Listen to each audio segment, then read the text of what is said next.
बिस्मिल्लाहिर्रहमानिर्रहीम। अस्सलाम वालेकुम नाज़रीन, आप यूट्यूब चैनल देख रहे हैं। मैं इमरान खान। DGI-SPR की मुलाकात हुई है सहाफ़ियों के साथ, कुछ जो सोशल मीडिया के इन्फ्लुएंसर हैं उनके साथ, और ये मुलाकात खुफिया रखी गई। यानी सहाफ़ियों को ये कहा गया कि आपने जाकर बताना नहीं है कि आपकी मुलाकात DGI-SPR से हुई है। रावलपिंडी में ये मुलाकात हुई और यहाँ पे जो चीज़ें डिस्कस हुई, अब आहिस्ता आहिस्ता चीज़ें बाहर आ रही हैं। कुछ चीज़ें फ़र्दर बाहर आ जाएंगी तो वो भी मैं आपको बता दूँगा।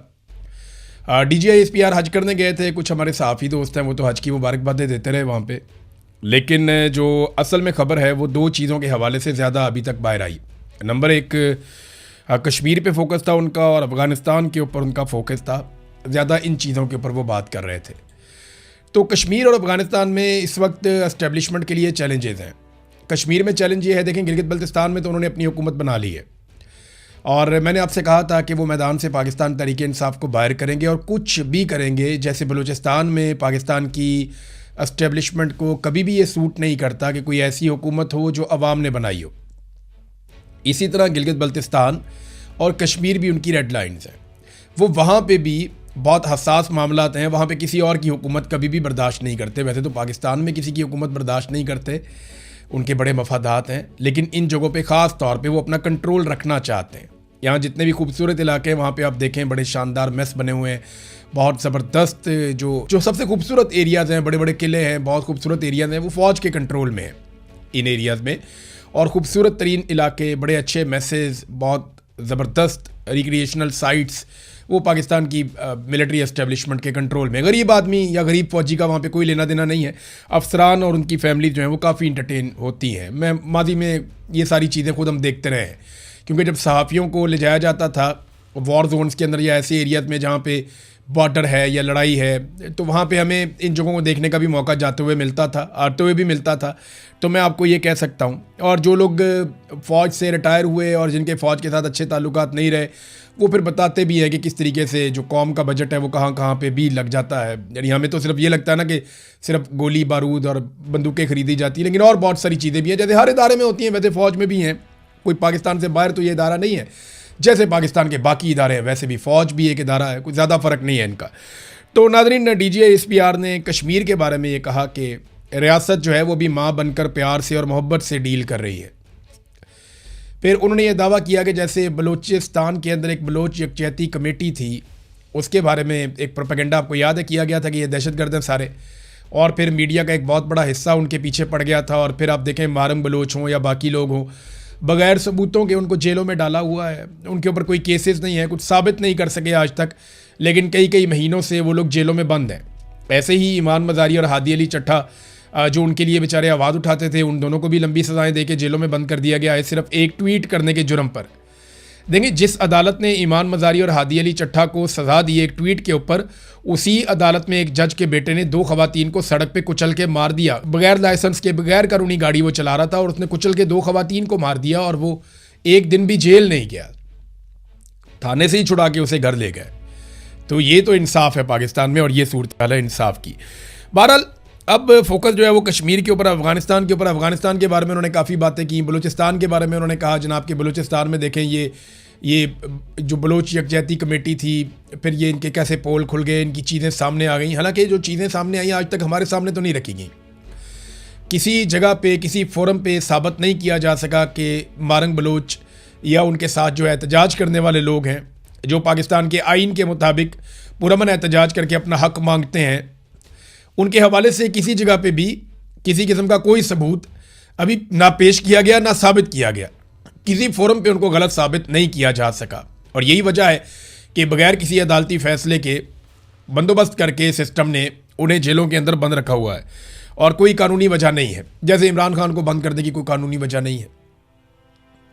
कश्मीर के बारे में उन्होंने कहा जी कि रियासत अभी माँ बनकर कोशिश कर रही है पुरअमन तरीके से मामला हल करने के लिए, लेकिन फिर बाप बन जाती है रियासत बाद में, और वो हमला भी कर देती है। तो हार्ड स्टेट का एक कॉन्सेप्ट है। देखिए, अभी माँ बन के ये काम कर रहे हैं तो इतनी गोलियां रोज़ाना चल जाती हैं, दर्जनों लोग अब तक गोलियां उन्हें लग चुकी हैं, बहुत सारे लोग ज़ख्मी हुए हैं, काफ़ी लोग शहीद हो गए हैं।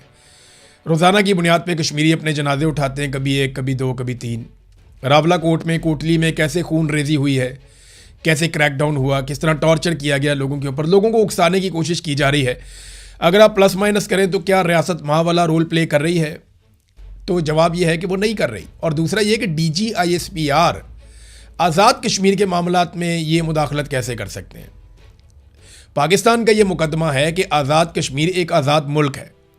पाकिस्तान का ये मुकदमा है कि वहाँ की सुप्रीम कोर्ट, वहाँ की जो चाहे वो अदलिया है, चाहे सियासी जमातें हैं, चाहे वहाँ की पार्लिमान है, वो सारे अलग हैं और पाकिस्तान का उनके साथ कोई ताल्लुक ऐसा सच नहीं है, सिवाय इसके कि पाकिस्तान उनके हक़ के खुद इरादियत को तस्लीम करता है और सपोर्ट करता है। लेकिन यहाँ DGISPR कह रहे हैं कि रियासत तो आज़ाद कश्मीर की है ना, तो वो आज़ाद कश्मीर की रियासत बात करेगी, उनके बिहाफ के ऊपर DGISPR तो बात नहीं कर सकते।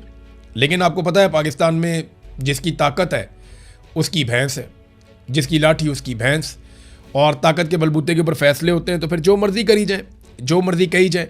बहरहाल वो ये कहते हैं जनाब उनको सबूत मिल गए हैं, लेकिन अभी तक किसी एक सोर्स ने भी मुझे ये नहीं बताया कि उन्हें कोई सबूत दिखाए हों DGISPR ने कि ये लोग गद्दार हो चुके हैं, या ये लोग भारत के साथ मिल गए हैं, या ये लोग दुश्मन के एजेंडे के ऊपर चल रहे हैं और दुश्मन से पैसा ले रहे हैं। ऐसा कुछ भी साबित नहीं किया जा सका।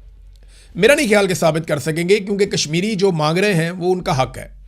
और मेरी इतला के मुताबिक इस वक्त बैकडोर चैनल राब्ते भी हो रहे हैं।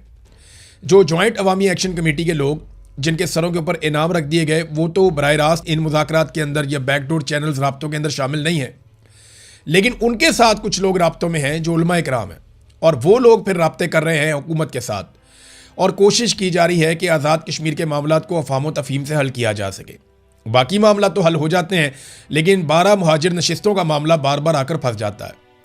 अब यहाँ पे जो एक मुतालबा किया जा रहा है वो ये कि आप 12 नशिस्तें रखना चाहते हैं आप रखें, लेकिन आप इन्हें हुकूमत बनाने और गिराने का इख्तियार ना दें। यानी जब आज़ाद कश्मीर का वज़ीर आज़म चुना जाए तो ये 12 नशिस्तों का कोई रोल नहीं होना चाहिए, और जब मखसूस नशिस्तें बांटी जाएँ तो उनमें भी इन 12 नशिस्तों का कोई रोल नहीं होना चाहिए, और जब कोई हुकूमत आज़ाद कश्मीर में गिराई जाए तो उस वक्त भी इन 12 नशिस्तों का कोई रोल नहीं होना चाहिए।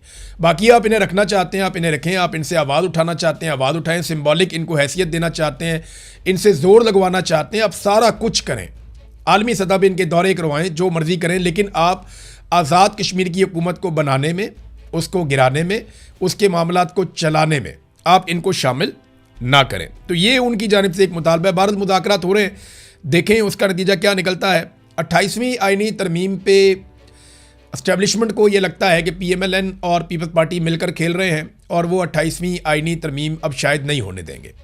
लेकिन पीपल्स पार्टी को जिस तरीके से और नून लीग को ब्लैकमेल कर दिया गया गिलगित बल्तिस्तान में, एस्टेब्लिशमेंट ने 4 आज़ाद उम्मीदवार उठा के IPPs की झोली में डाल दिए। IPP एक पॉलिटिकल पार्टी भी है ना, एक तो वो IPP है जिन्होंने पाकिस्तान का बेड़ा गर्क कर दिया ना, तो एक इस्तेहकाम पाकिस्तान पार्टी भी है IPP। ये IPP जो है एस्टेब्लिशमेंट को बहुत प्यारे हैं, चाहे वो IPPs अवाम की जेबों पे डाका डालने वाले IPPs हों जिन्हें एस्टेब्लिशमेंट ने और सियासी जमातों ने मिलकर लगाया, और उनके ज़रिए से कौम से इतना पैसा छीना जाता है कि जो शख्स भी 1 यूनिट बिजली इस्तेमाल करता है वफाकी वज़ीर पानी और बिजली के मुताबिक, वो 4 यूनिट बिजली के पैसे देता है। अब तक के लिए इतनी, अपना ख्याल रखिएगा, अपने इस चैनल का भी। अल्लाह हाफ़िज़।